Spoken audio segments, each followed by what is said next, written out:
또 어려서부터 성경을 알았나니 성경은 능히 너로 하여금 그리스도 예수 안에 있는 믿음으로 말미암아 구원에 이르는 지혜가 있게 하느니라. 모든 성경은 하나님의 감동으로 된 것으로 교훈과 책망과 바르게 함과 의로 교육하기에 유익하니 이는 하나님의 사람으로 온전하게 하며 모든 선한 일을 행할 능력을 갖추게 하려 함이라. 우리가 읽은 본문의 말씀은 성경에 대해서 성경이 어떤 유익을 우리에게 주는지 세 가지 형태로 우리에게 이야기해 주고 있습니다. 바울이 자기의 사랑하는 동역자였던 디모데에게 에베소 교회 지도자로서 섬기고 있는 그에게 하나님의 말씀 성경은 이와 같이 세 가지의 유익을 준다. 그런데 이 디모데는 10대 때 바울의 2차 전도 여행 때 그 말씀을 듣고 변화가 되어 그래서 계속해서 이제 바울과 함께 동역자가 되어 복음을 증거합니다. 그런데 너는 10대 때부터 알았던 게 아니고 어려서부터 하나님의 말씀 구약 성경을 알았던 너다 라고 이야기를 하면서 첫 번째로 성경은 능히 너로 하여금 그리스도 예수 안에 있는 믿음으로 말미암아 구원에 이르는 지혜가 있다. 구약에 있는 모든 말씀은 곧 우리로 하여금 믿음을 주는데 이 믿음에 따라 구원을 일으키게 하는 구원을 제공하고 있는 지혜가 있다.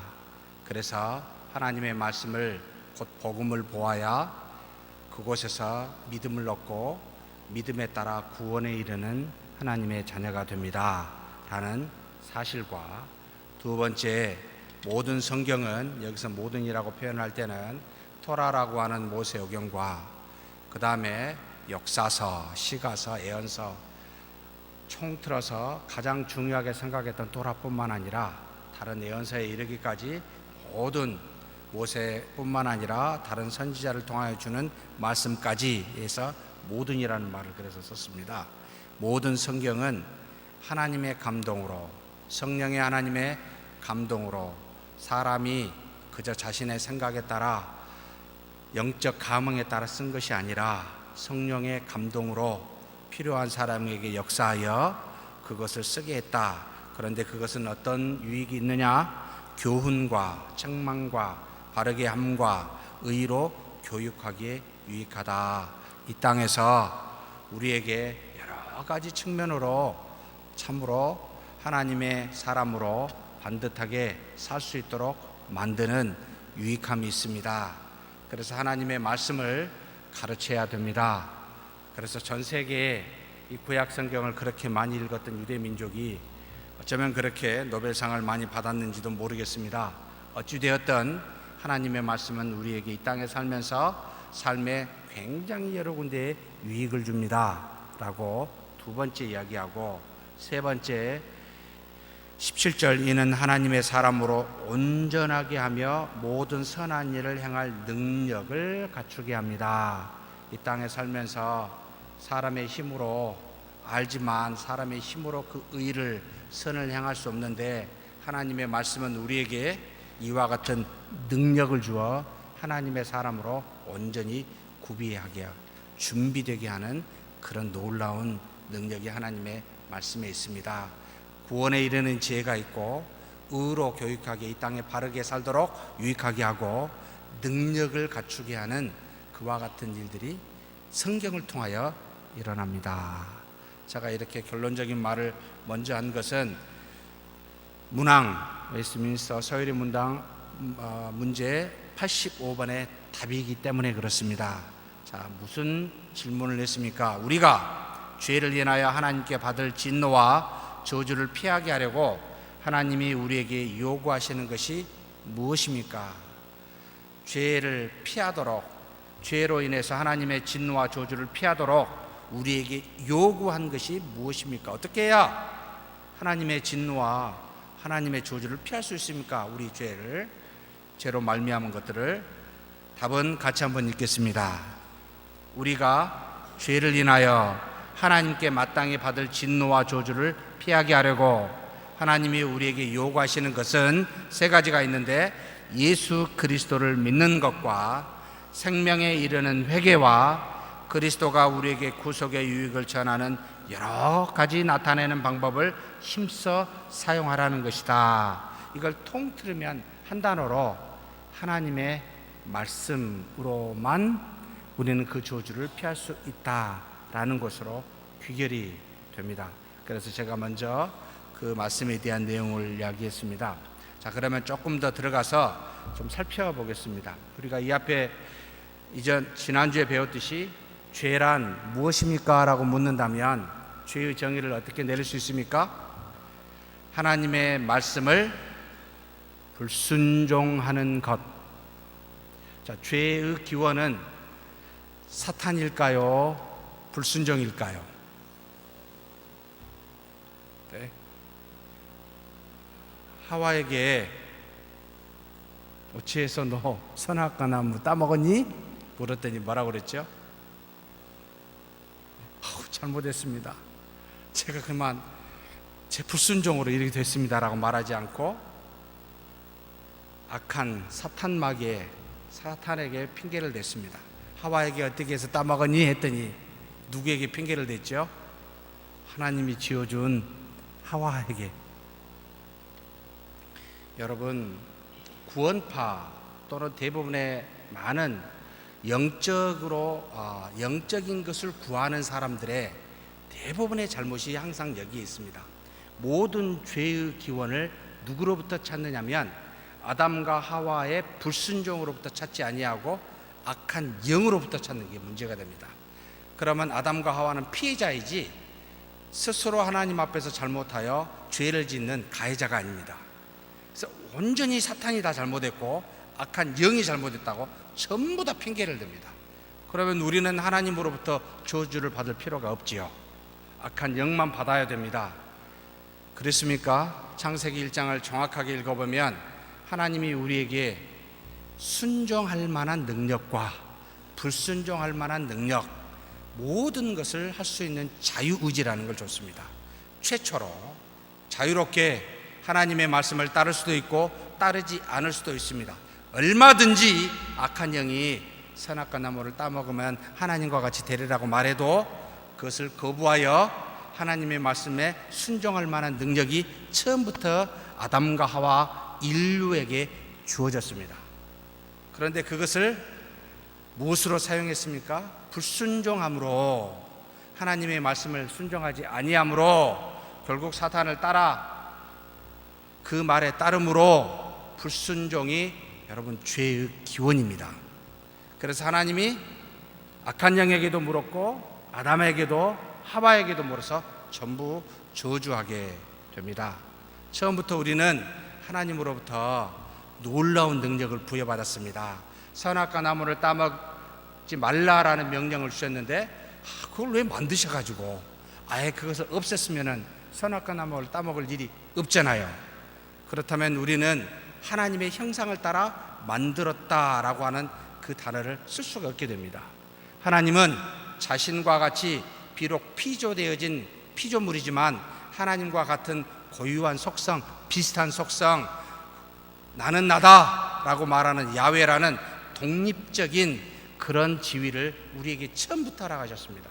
그래서 하나님은 우리에게 자발적으로 하나님의 말씀에 순종하기를 바랐지 우리에게 만들어진 대로 하나님의 말씀을 따라 살기를 원치 아니하셨습니다. 그래서 모든 피조물에 비하여 우리에게는 하나님의 형상이라는 단어로 만들어 하나님과 더불어 함께 교통하며 스스로 자발적으로 교통하며 살도록 만드셨는데, 이렇게 처음부터 주어졌는데, 그래서 하나님이 주시는 영생을 마음껏 자발적 순종으로 누릴 수 있도록 했는데 자발적으로 우리는 불순종을 택하여 그 하나님으로부터 단절된, 그래서 죄의 기원은 우리에게 있습니다. 불순종에게.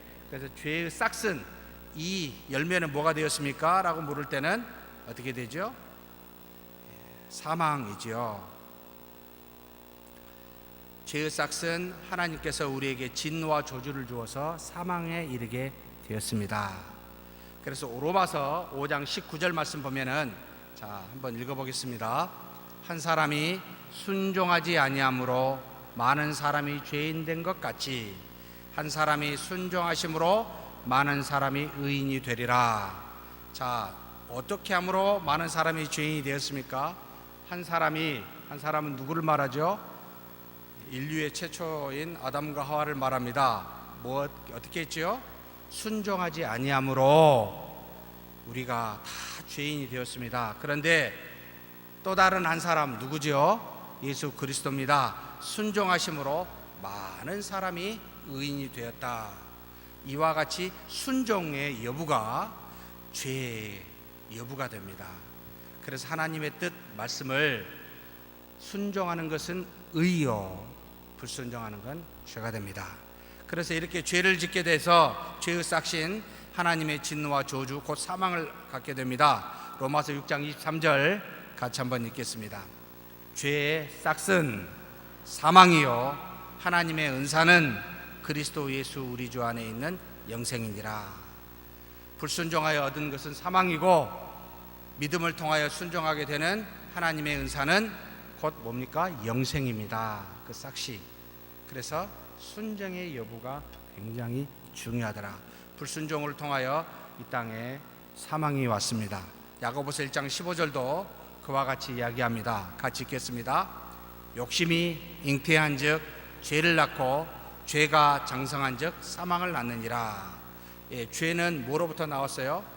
욕심요. 여러분, 아담과 하와는 어떤 욕심이 있었습니까? 하나님처럼 선과 악을 알려고 하는 욕심. 여러분, 타락한 영인 이 루시퍼라고 하는 사탄은 어떻게 해서 처음부터 타락한 영으로 하나님이 만드셨을까요? 아니었죠. 뭐였습니까? 하나님을 찬송하는 자리에 있었는데 하나님처럼 높아지려고, 그래서 타락하여 하나님이 버림으로 타락한 천사가 되었습니다. 우리는 항상 욕심에서 하나님을 거부하는, 자신이 하나님과 높아지거나 하나님보다 앞서려고 하면은 이게 죄를 낳게 됩니다. 하나님의 말씀을 불순종하게 됩니다. 그래서 불순종은 뭐로부터 출발한다? 우리 마음의 욕심으로부터. 이걸 다른 말로 말하면 교만이라고 합니다. 교만으로부터 반드시 죄는 출발합니다. 그래서 겸허한 사람, 낮아 있는 사람, 누워 있는 사람, 엎어져 있는 사람은 여러분 교만하지 않기 때문에 죄를 짓지 않게 됩니다. 이걸 명심하셔야 됩니다.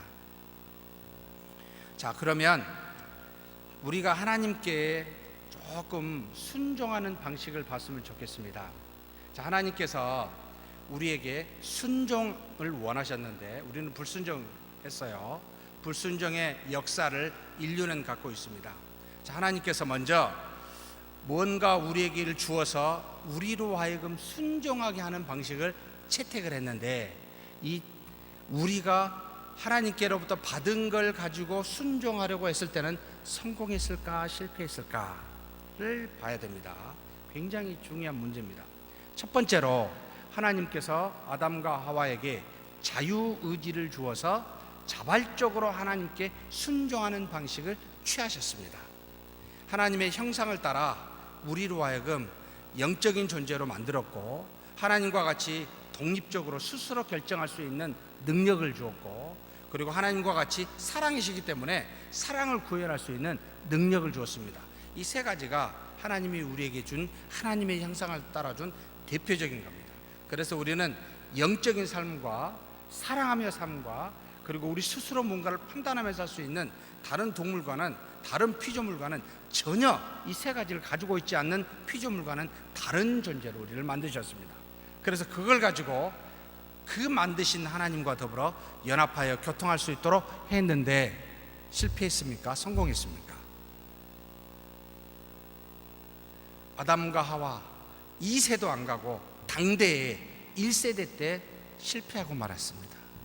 자유의지를 주었는데 그 자유의지는 하나님의 뜻을 따라 순종하는 쪽에 사용하기보다 불순종을 택하여 결국은 하나님의 첫 번째 시험은 실패했습니다. 두 번째 시험을 했습니다. 이것은 하나님께서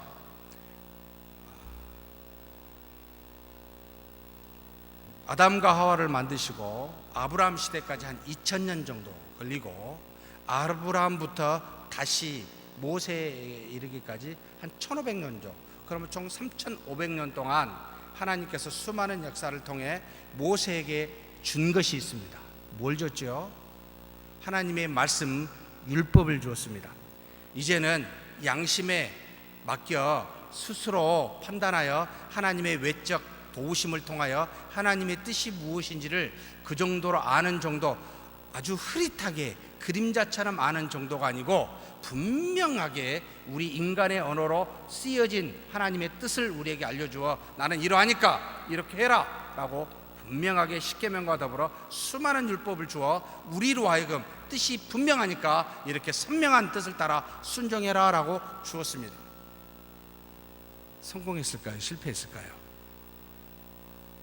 모세가 BC 1500년경에 이 율법을 하나님의 산 호렙산에서 이걸 받고 무려 주 예수 그리스도께서 오시기까지 이 1500년 동안 이 구약의 율법을 가지고 그 율법 안에는 하나님의 말씀이 뜻이 무엇인지를 알게 할 뿐만 아니라 하지 못할 때 제사를 드릴 수 있는 그와 같은 방식까지도 알려주어 하나님의 백성으로 하여금 그것을 따라 살게 하였는데 결국은 어떻게 되었죠?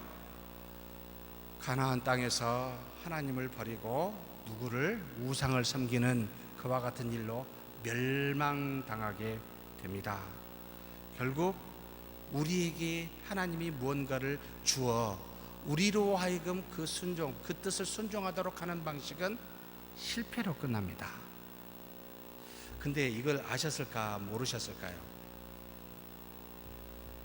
여러분, 이게 사실은 은혜였습니다. 여러분, 나중에 한번 이 사실에 대해서 실패할 줄 알면서 왜 이렇게 하셨을까라고 여러분 한번 묵상을 해보셨으면 좋겠습니다. 제가 답을 그냥 드리지는 않겠습니다. 실패를 두 번 경험하고 하나님이 어떤 방식을 취하셨습니까? 우리에게 무언가를 주어 자유의지와 또는 하나님의 말씀 율법을 주어 우리로 하여금 순종하여 따르도록 한 방식은 실패하니까 하나님이 미리 이야기해준, 미리 선지자들에게 알려준 방식을 채택하게 됩니다. 그게 뭐였죠? 누구를 보내셨죠? 우리 주 예수 그리스도를 보내셨습니다. 이건 조금 다른 문제였습니다. 첫 번째와 두 번째는 하나님 자신이 로고스였습니다. 제2의 하나님 말씀으로 이 땅에 육신이 되어 오셨습니다. 하나님이 직접 오셨습니다. 그래서 사람이 할 수 없는, 육신으로는 할 수 없는 그것을 하나님은 하시나니 해서 우리에게 주어진 하나님의 은혜를 가지고 자유의지나 하나님의 주시는 외적 증거인 이 율법을 가지고 행하는 방식이 실패하여 하나님은 다른 방식을 근본적으로 채택하는데 하나님 당신이 오신 겁니다. 그래서 이런 표현들이 여러분 복음서에 있습니다. 주인이 종을 계속 보내서 멀리 떠났는데 그 종들을 보내서 과수원에 열매를 달라 하는데 그 과수원을 가지고 있는 맡은 사람들이 전부 죽였어요. 나중에는 누구를 보내죠? 아들을 보낸다는 말을 하죠. 근데 또 죽이지요.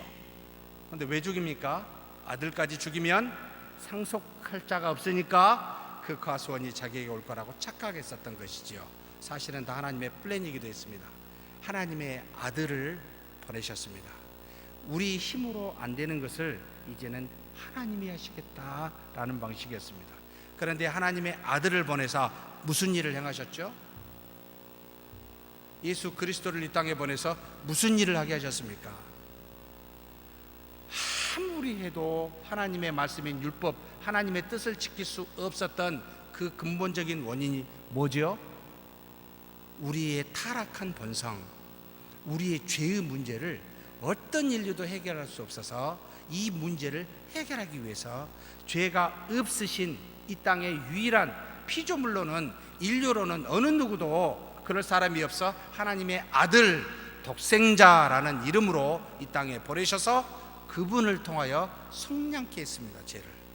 죄를 모든 인류의 죄를 특별히 하나님의 택한 자들에게 이 속량을 적용케 위하여 하나님께서 그 아들을 보내사 십자가에 못 박혀 죽이심으로 그 죄의 문제를 먼저 해결하신 겁니다. 그리고 난 다음에 이분만 보낸 게 아니고 한 분 더 보내셨습니다. 요한복음 사도행전 1장에 나오죠. 너희가 몇 날이 못 되어 아버지께서 약속한 내가 보낸다 그랬죠. 누구지요? 보혜사 성령을 보내주십니다. 이분은 피조물입니까? 하나님입니까? 또한 하나님이십니다. 그래서 성령의 하나님을 보내사 어떻게 하셨습니까? 무슨 일을 하셨죠? 그리스도께서 구원을 위하여 주신 죄의 물림, 속량을 이제는 어떻게 해요? 택한 모든 자에게 시간과 공간을 초월하여 그분은 영이시기 때문에 다 적용할 수 있도록 이것을 그 모든 속량을 전가시키는 일을 성령을 통하여 행하게 하십니다. 결국 첫 번째, 두 번째 자유의지와 율법이라는 걸 통해 실패하신 하나님은 하나님 당신이 삼위일체 하나님께서 독생자와 성령을 통하여 하나님이 스스로 이루시게 했습니다. 무슨 의미가 이 안에 숨어 있겠습니까? 우리 사람의 자질로는 아무리 깨우치고 아무리 노력을 해도 여러분 불가능합니다. 3,500년 거의 4,000년 동안을 이 실험 속에서 우리 인류로 하여금 여러분 4,000이면 몇 세대입니까? 뼈저리게 느끼게 한 겁니다. 우리의 힘으로 자질로는 불가능하다. 결국 하나님이 직접 오셔서 이 문제를 해결하시지 않으면 안 되는 곧 하나님의 은혜로만 가능하다라는 것을 알려주기 위해요. 이 엄청난 시간을 참으셨습니다. 왜 이렇게 하셨을까? 이게 이제 고민인 겁니다. 왜 이런 과정을 밟으셨을까? 여러분, 그래서 에베소서 1장 10절 말씀이 너무 귀합니다. 처음부터 하나님의 플랜은 우리의 피조물적인 제한성, 완전성이 아닌 어떤 불완전성에 하나님께서 물론 은혜를 주셨지만 결국은 피조물을 피조물로 두시려고 처음부터 우스워하시지 않으셨어요. 그래서 우리는 하나님으로부터 뭔가 도움을 받아 하나님으로부터 은혜를 받아 처음부터 살도록 하시는 쪽에 하나님이 창조의 플랜을 짜지 않으셨다는 말입니다. 여러분, 에베소서 1장 10절의 말씀을 보면 뭐죠? 같이 한번 찾아보겠습니다.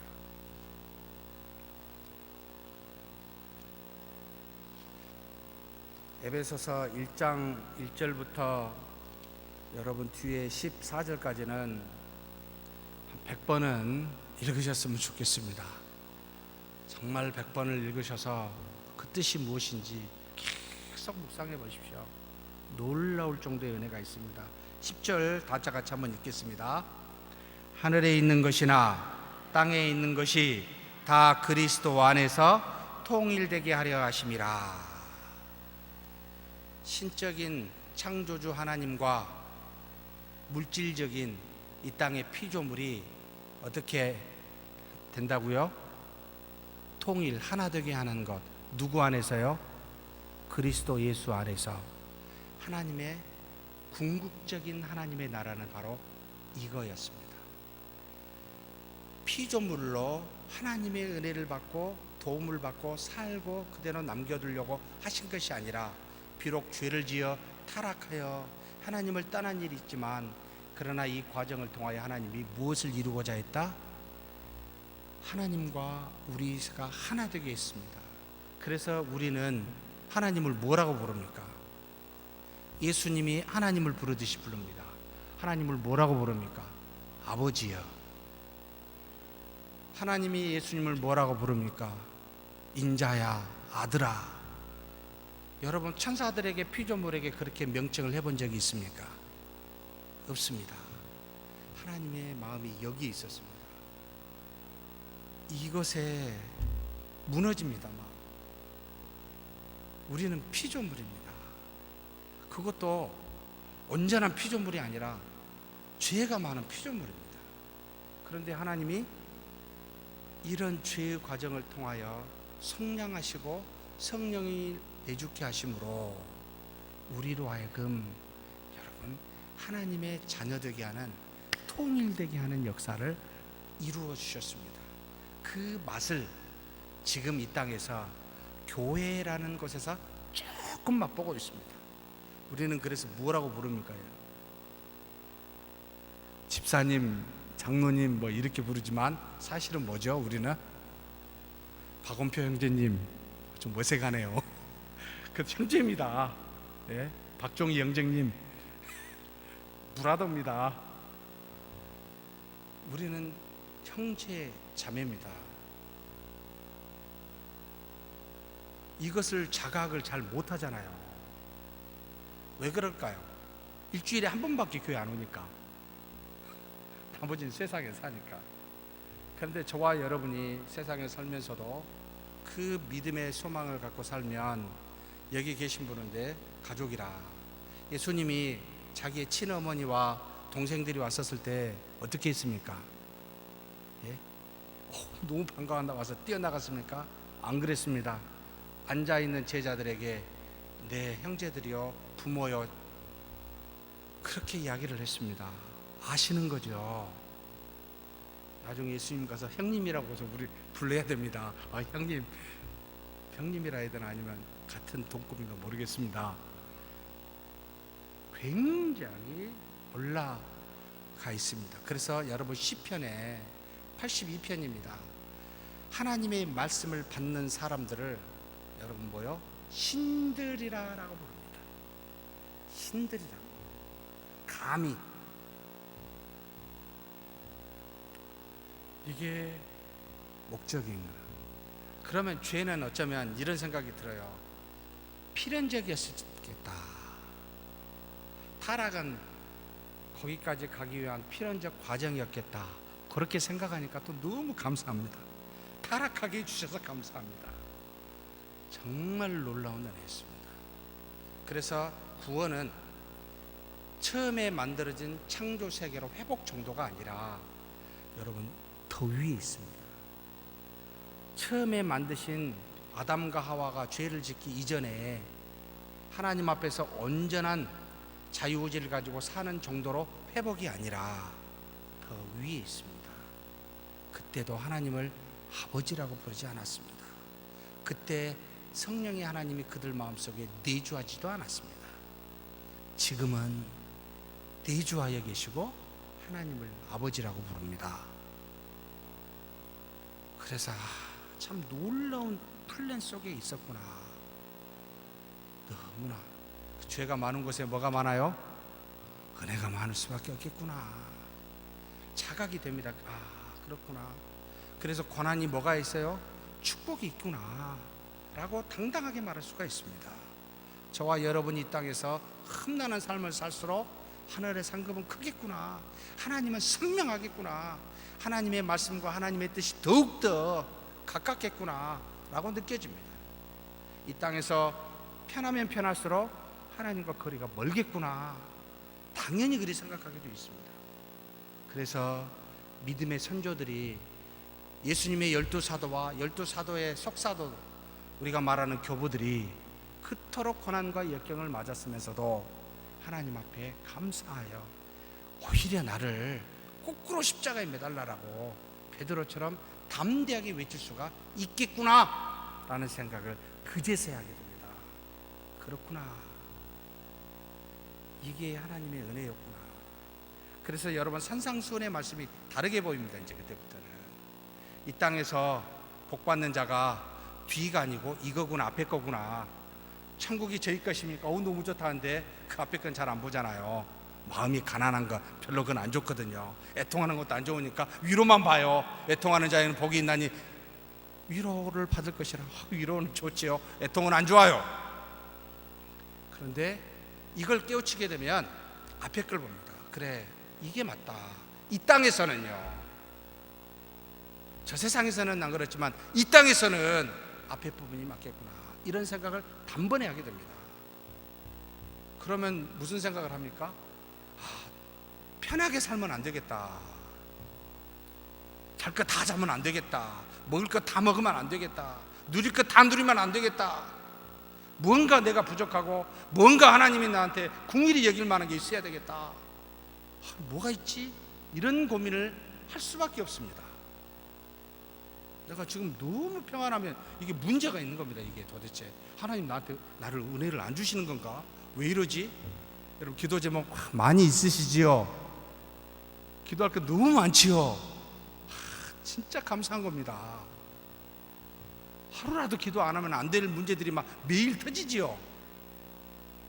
우리 교회가 문제가 많습니다. 너무 감사합니다. 기도해야 되겠다. 바뀝니다. 보는 관점이 완전히 바뀝니다. 이게. 그래서 은혜를 받는 자는 다르겠다 생각을 하게 합니다. 그래서 여러분, 하나님 앞에 뭘 구한지 아십니까? 이제 기도가 달라집니다. 문제를 없애주십시오 라고 기도하지 않습니다. 문제를 이기게 해주십시오. 믿음으로 이기게 해주십시오. 얼마든지 문제는 많이 있습니다. 아니, 주십시오. 고난을 많이 주십시오. 즐겁게 참여하겠습니다. 왜냐하면 나한테 구원의 은혜가 있으니까, 능력이 있으니까, 오히려 이게 내 상급이 되니까 라고 바뀌게 됩니다. 그래서 무교를 따라 지금까지 한국인의 바탕에 정서 속에 쫙 깔려있는 이 기복신앙, 생사화복은 영적인 것과 관련돼 있어서 이게 문제가 있으면 무당에 찾아가 가지고 이걸 회복시켜야 내 이 땅에서 생사화복이 잘 된다고 생각했던 이 기조, 이 세계관이 그대로 기독교에 와가지고 그렇게 생각하여 하나님을 그렇게 믿고 있는 분들이 상당수 존재합니다. 그러니 깝깝할 노릇이지요. 예수님 시대도 마찬가지였습니다. 예수님이 베푸신 수많은 기적과 이적을 보고 그것 때문에 오병이의 기적을 보고 배부르니까 예수님을 찾아와서 왕을 세워가지고, 그래 우리 왕이 되면 적어도 먹고 굶을 일은 없잖아요. 예수님이 그런 문제 해결하려고 이 땅에 오셨습니까? 먹고 사는 문제를 해결하려고 이 땅에 오신 것이 아니라 우리 죄의 문제를 해결하려고 이 땅에 오셨고, 하나님과 우리 사이에 연합시켜 하나님의 자녀되게 하려고 이 땅에 오셨습니다. 그러니 관심이 완전히 달라져 버립니다. 믿음이 있는 자는, 하나님의 은혜를 받고 하나님께 나아가는 자는 기도 제목이 다릅니다. 그리고 세상을 보는 세계관이, 관점이 달라져 버립니다. 그래서 이런 사람을 세상이 감당할 수가 없는 자라고 이야기를 합니다. 왜요? 세상과 상관없이 살기 때문에, 전혀 그런 논리에 영향을 받지 않기 때문입니다. 마음껏 떠들어라, 우습게 보일 뿐입니다. 말을 안 해서 그렇지. 여러분, 얼마나 오래 살 수 있고 얼마나 건강할 수 있습니까? 우리가 살면서 우리의 한 날이 우리 뜻대로 되는 날이 혹시 하루라도 있으신 분 손 들어 보십시오. 오늘 하루 내 뜻대로 살았으면 손 들어 보십시오. 그런데 내일도 우리 뜻대로 살 거라고 생각하며 살고 착각하고 있는 분들이 대부분입니다. 나이가 들면 더욱더 잘하시잖아요.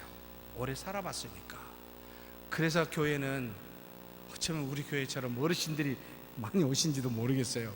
젊은이들이요, 더디 있습니까? 저기 조금 앉아 계시네요. 나머지는 전부 밖에서 지금 내 힘으로 잘 살아보겠다고 새마을 운동하고 있는지 모르겠습니다. 아니에요. 몇 번 경험해보면 압니다. 불가항력적인 일들, 인간의 힘으로 할 수 없는 수많은 일들, 그제서야 합니다. 믿는 자나 믿지 않는 자나 인생은 내 손에 달려있지 아니하다. 그래서 저들이 하는 말이 불교 용어죠. 뭐를 말? 인생무상이라, 재행무상이라 라는 말을 씁니다. 움직이는 모든 것들은 상이 없도다. 집착하니까 고통이 온다라고 말합니다. 그나마 깨달은 것도 감사한 거죠. 그런데 여러분, 우리는 알고 있습니다. 끝이 무엇인지를. 세상 사람들은 죽음 이유도 모르고 우리 태어나기 이전도 모릅니다. 오직 이 땅에 사는 것만 가지고 판단하여 인생을 행복이라는 말로 이 땅의 삶만을 포장하고 있습니다. 웃기는 거죠. 영원한 삶을 모르기 때문에 불쌍합니다. 자, 그래서 하나님이 직접 오셔서 행하시는 방식으로 우리의 문제를 해결하셨습니다. 이게 최종적인 목적이라. 자, 그러므로 우리의 자질로서는 무엇이든지 불가능해서 실패함으로 하나님의 능력으로만 가능하다는 사실을 우리에게 분명하게 각인시켰습니다. 사랑하는 성도 여러분, 그러니 애쓰지 마십시오. 우리는 하나님을 믿어야만 가능합니다. 가장 어리석게 보이지만 하나님의 능력으로만 여러분 우리가 이 땅에서 하나님의 자녀로서 살 수가 있습니다. 자, 그러면 첫 번째로 예수 그리스도를 믿는 것이다. 이것이 우리 죄의 저주로부터 사망으로부터 해방되는 것이다. 로마서 3장 20절에서 22절 말씀입니다. 우리 한번 같이 읽겠습니다. 그러므로 율법의 행위로 그의 앞에 의롭다 하심을 얻을 육체가 없나니 율법으로는 죄를 깨달음이니라.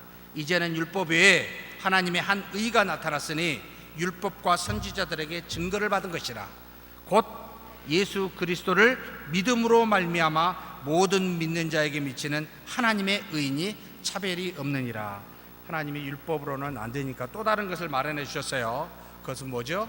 예수 그리스도를 믿는 믿음의 의로만 구원에 이릅니다. 이것은 차별이 없습니다. 믿는 자에게 전부 주신다는 겁니다. 믿는 자에게요. 성실한 자에게가 아닙니다. 그 다음에 빌립보서 3장 9절 말씀 같이 읽겠습니다. 그 안에서 발견되려 함이니 내가 가진 의는 율법에서 난 것이 아니요 오직 그리스도를 믿음으로 말미암은 것이니 곧 믿음으로 하나님께로부터 난 의라. 믿음으로만, 결국 주 예수 그리스도의 속량을 전가받은 그 믿음으로만 하나님으로부터 의로움을 받습니다. 우리 힘으로는 불가능하다는 것을 4,000년 동안 경험해 봤기 때문에 안 되는구나. 하나님이 직접 오셔서 우리를 속량하지 아니하면 안 되는구나. 그래서 이것을 믿어라. 그래서 여러분, 믿음은 돈이 필요합니까? 모두에게 다 가능합니다. 정말 차별이 없습니다. 지혜로운 자나 지혜가 없는 자나 건강한 자나 몸이 약한 자나 부자나 가난한 자나 전부 다 믿으면 하나님의 의, 곧 구원을 받을 수 있게 되어 있습니다. 그것으로만 가능합니다. 사도행전 10장 43절도 똑같이 이야기합니다. 같이 읽겠습니다. 그에 대하여 모든 선지자도 증언하되 그를 믿는 사람들이 다 그의 이름을 힘입어 죄 사함을 받는다. 그의 이름을 힘입어 죄 사함을 받습니다. 다른 이름을 여러분 힘입지 않습니다. 특별히 교회를, 여러분 교회라는 말이 아닙니다. 우리는 교회와 그리스도를 또 구별해야 됩니다. 교회를 힘입어 의롭함을 받지 않습니다. 교회 안에서 그리스도를 통하여 라는 표현을 써야 정확합니다. 교회 안에만 있다고 구원에 이르거나 의를 받는 건 아닙니다. 앉아서도 얼마든지 딴 생각해요. 지금도 그렇죠? 혹시 안 그러시군요. 웃으신 걸 보니까. 오직 그리스도를 통하여만 가능합니다. 그 다음에 에베소 2장 8절입니다. 같이 읽겠습니다. 너희는 그 은혜에 의하여 믿음으로 말미암아 구원을 받았으니 이것은 너희에게서 난 것이 아니요 하나님의 선물이라. 하나님이 선물로 줬는데 무엇으로 말미암아? 믿음으로 말미암아 하나님이 값없이 주신 은혜, 믿음으로 말미암아 구원을 받습니다. 그래서 교회는 믿음을 외칩니다. 강조합니다. 가르칩니다. 증거합니다. 그것으로만 하나님의 자녀가 될 수 있기 때문입니다. 그런데 이 믿음은 어떻게 얻을 수 있습니까? 로마서 1장 16절입니다. 믿음을 열심히 외쳤는데 갖고 싶은데 어떻게 믿으십시오 라고 말하면 믿어집니까 혹시? 우리는 그렇게 순진한 사람이 아니에요. 그죠? 여러분 믿으세요 그러면 여러분이 저를 신뢰해서 그래 목사님 말하니까 믿어야지 혹시 그럽니까? 아니면 저 거짓말 아니야? 생각하십니까? 뭘 보고 저런 말하지? 반드시 그렇게 생각하시겠죠? 여러분, 믿음은 어디에서 나오죠? 로마서 1장 16절입니다. 우리가 한 적 있죠? 같이 읽겠습니다. 내가 복음을 부끄러워하지 아니하노니 이 복음은 모든 믿는 자에게 구원을 주시는 하나님의 능력이 됨이라. 먼저는 유대인에게요, 그리고 헬라인에게로다. 복음에서 나옵니다. 복음은 다른 말로 뭐죠? 아까 디모데후서 3장 15절에 17절에 말했던 것처럼 하나님의 말씀입니다. 성경을 말합니다. 거기에서 믿음이 나와요. 그래서 여러분 성경을 보고 읽어야 돼요. 또는 들어야 돼요. 그래야 믿음이 여기에서 나오기 때문에 그렇습니다. 성경을 안 읽고 도대체 어디서 믿음을 얻으려고 하십니까? 열심히 우리끼리 교제하면 여러분 믿음이 생깁니까? 아닙니다. 혹시 우리 말 속에 하나님의 말씀이 있어서 교제를 통해 나간다면 괜찮습니다만 그렇지 않으면 전혀 도움이 안 됩니다. 그냥 상대를 잘 아는 정도, 서로 사랑을 구현하는 정도이지 구원에 이르는 믿음은 안 나옵니다. 이것을 정확하게 우리가 구별하고 알고 있어야 돼요. 그래서 성경 말씀 복음에 대한 그 의미가 무엇인지를 확고하게 갖고 있어야 돼요. 그렇지 않으면 이게 막 섞여요. 다른 것도 똑같이 중요하다고 생각을 해요. 아니요, 하나님 말씀보다 더 중요한 건 세상에 아무것도 없습니다. 그리고 이 말씀을 주신 하나님보다 더 중요한 건 아무것도 없습니다. 우리가 전체 인류가 다 뭉쳐도 안 됩니다 라고 당당하게 외치고 믿을 수 있어야 됩니다. 말씀 외에 다른 것을 가르치면 안 됩니다 라고 말할 수 있어야 돼요.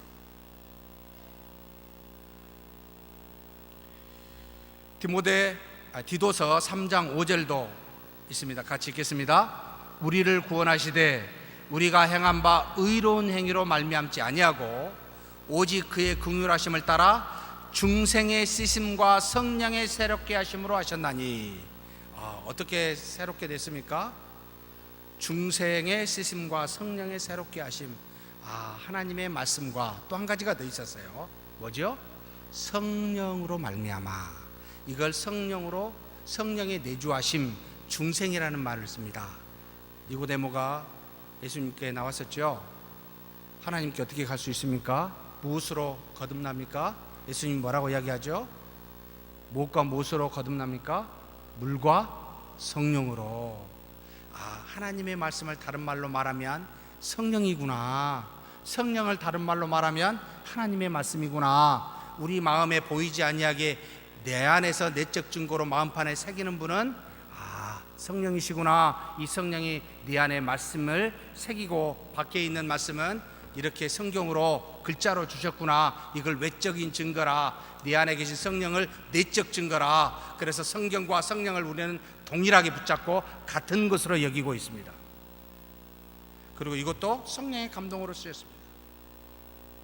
그래서 성령을 다른 말로 자꾸 말하면 조금 거북합니다.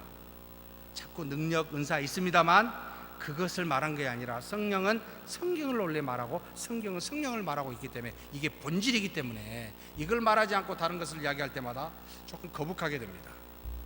각종 구원의 은사 성령이 주시지만 구원에 따라오는 수많은 것들을 주신다는 말입니다. 근데 그보다 더 중요한 건 말씀이라는 뜻이에요.